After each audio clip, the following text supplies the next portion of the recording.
Bismillahirrahmanirrahim. Assalamualaikum warahmatullahi wabarakatuh. Perkenalkan, kami dari kelompok 2 yang beranggotakan Ananta, Ripa, Wine, Dila, Sekar, Sadam, Dina, Tiara, dan saya sendiri, Rahma sebagai moderator. Di sini, saya dan teman-teman saya akan memaparkan hasil diskusi yang kami diskusikan mengenai regulasi pengantar farmasi. Yang pertama, dalam aspek HAM, salah satu hak asasi manusia dan salah satu unsur kesejahteraan yang harus diwujudkan sesuai dengan cita-cita bangsa Indonesia, yaitu adalah kesehatan. Kesehatan tersebut tercapai dengan adanya suatu upaya kesehatan. Upaya kesehatan adalah setiap kegiatan untuk memelihara dan meningkatkan kesehatan yang bertujuan untuk meningkatkan derajat kesehatan masyarakat. Upaya kesehatan meliputi yang pertama, penyembuhan penyakit yang disebut kuratif, yang kedua, pencegahan yang disebut preventif, yang ketiga, peningkatan kesehatan yang disebut promotif, dan yang keempat, pemulihan disebut rehabilitatif. Tempat melaksanakan upaya kesehatan yaitu sarana kesehatan seperti rumah sakit, apotik, klinik, praktek dokter, laboratorium kesehatan, dan lain-lain. Salah satu sarana kesehatan yang memiliki peran penting di masyarakat yaitu apotik. Dalam aspek Undang-Undang Dasar 1945, Undang-Undang merupakan landasan hukum bangsa Indonesia. Di dalam Undang-Undang Dasar 1945, banyak sekali peraturan tata cara kelola berbagai aspek yang ada di Indonesia.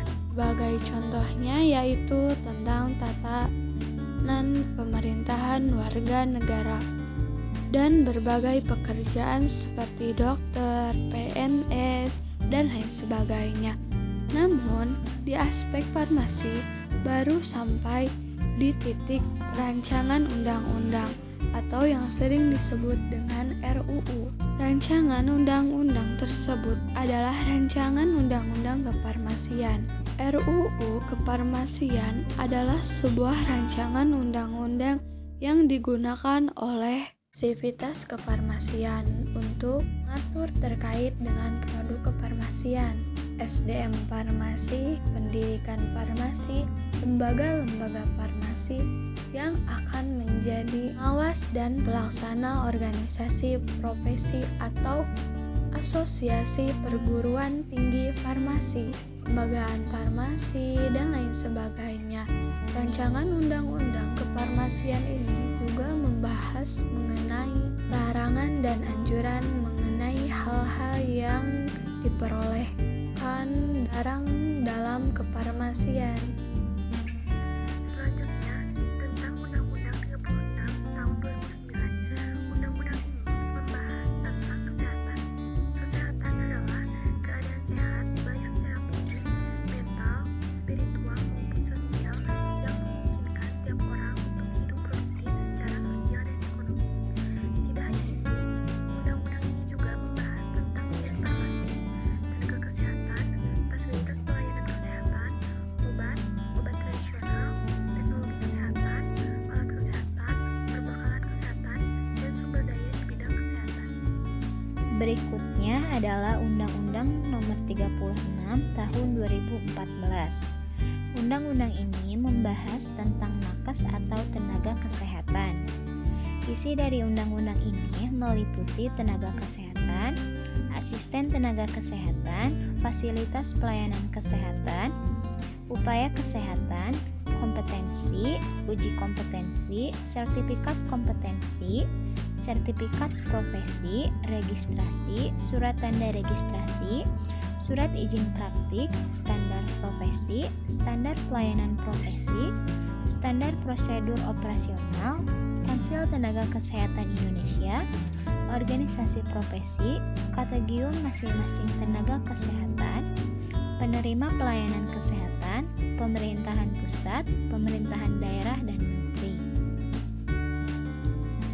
Undang-undang ini bertujuan untuk memenuhi kebutuhan masyarakat akan tenaga kesehatan, mendayagunakan tenaga kesehatan sesuai dengan kebutuhan masyarakat, memberikan perlindungan kepada masyarakat dalam menerima penyelenggaraan upaya kesehatan, mempertahankan dan meningkatkan mutu penyelenggaraan upaya kesehatan yang diberikan oleh tenaga kesehatan, dan memberikan kepastian hukum kepada masyarakat dan tenaga kesehatan. Di sini saya akan menjelaskan tentang Peraturan Pemerintah Nomor 51 Tahun 2009. Peraturan Pemerintah Nomor 51 Tahun 2009 berisi tentang pekerjaan kefarmasian. Isi di dalamnya mencakup: yang pertama, pekerja kefarmasian; 2. Sediaan farmasi; 3. Tenaga kefarmasian; 4. Pelayanan kefarmasian; 5. Apoteker; 6. Tenaga teknis kefarmasian; 7. Fasilitas kesehatan; 8. Fasilitas kefarmasian; 9. Fasilitas produksi sediaan farmasi; 10. Fasilitas distribusi atau penyaluran sediaan farmasi; 11. Fasilitas pelayanan kefarmasian; 12. Pedagang besar farmasi; 13. Apotek; 14. Toko obat; 15. Standar profesi; 16. Standar prosedur operasional; 17. Standar kefarmasi; 18. Asosiasi; 19. Organisasi profesi; 20. Surat tanda registrasi apoteker; 21. Surat tanda registrasi tenaga teknis kefarmasian; 22. Surat izin praktek apoteker; 23. Surat izin kerja; 24. Rahasia kedokteran; 25. Rahasia kefarmasian; 26. Menteri. Di sini saya akan menjelaskan tentang Peraturan Menteri Kesehatan Republik Indonesia Nomor 889 Menteri Kesehatan Perundang-undangan Nomor 5 Tahun 2011. Peraturan Menteri Kesehatan tentang registrasi, izin praktek, dan izin tenaga kerja kefarmasian. Peraturan Menteri Kesehatan ini meliputi: pertama, ada pekerjaan kefarmasian; kedua, ada tenaga kefarmasian; ketiga, ada apoteker; keempat, ada tenaga teknik kefarmasian; kelima, ada sertifikat kompetensi profesi; keenam, ada registrasi; ketujuh, ada registrasi ulang; 8. Ada surat tanda registrasi apoteker; 9. Ada surat tanda registrasi apoteker khusus; 10.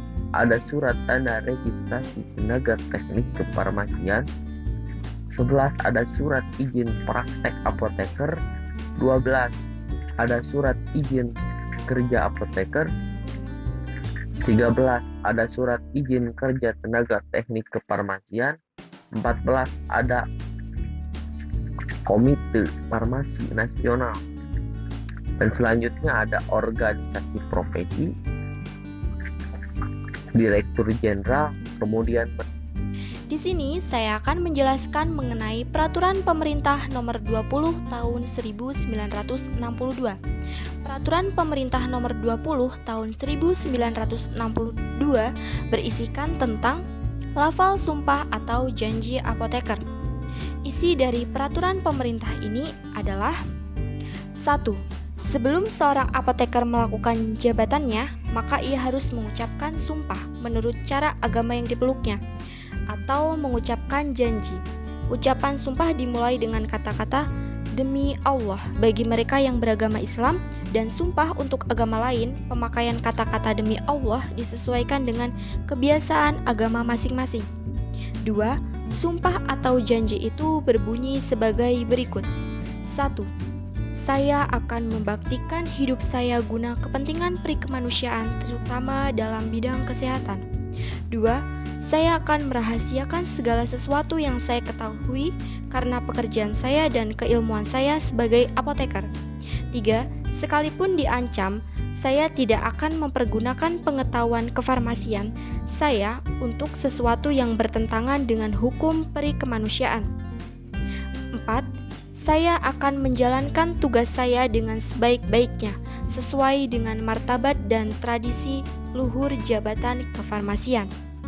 5. Dalam menunaikan kewajiban saya akan berikhtiar dengan sungguh-sungguh supaya tidak terpengaruh oleh pertimbangan keagamaan, kebangsaan, kesukuan, politik, kepartaian, atau kedudukan sosial. 6. Saya ikrarkan sumpah atau janji ini dengan sungguh-sungguh dan penuh keinsyafan. Yang terakhir ada kode etik apoteker. Dalam menjalankan tugas dan kewajiban mengamalkan keahliannya, seorang apoteker harus melaksanakan kode etik apoteker Indonesia. Kode etik adalah kumpulan nilai-nilai atau prinsip yang harus diikuti oleh apoteker sebagai pedoman dan petunjuk serta standar perilaku dalam bertindak dan mengambil keputusan.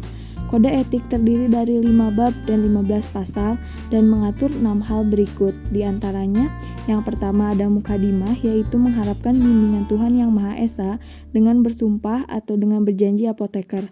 Yang selanjutnya ada kewajiban umum apoteker, kewajiban apoteker terhadap pasien, kewajiban apoteker terhadap teman sejawat, kewajiban apoteker terhadap sejawat petugas kesehatan lainnya, dan yang terakhir penutupan. Terima kasih kepada teman-teman saya yang telah memaparkan materinya. Semoga bermanfaat, khususnya bagi diri sendiri, umumnya bagi kita semua. Wassalamualaikum warahmatullahi wabarakatuh.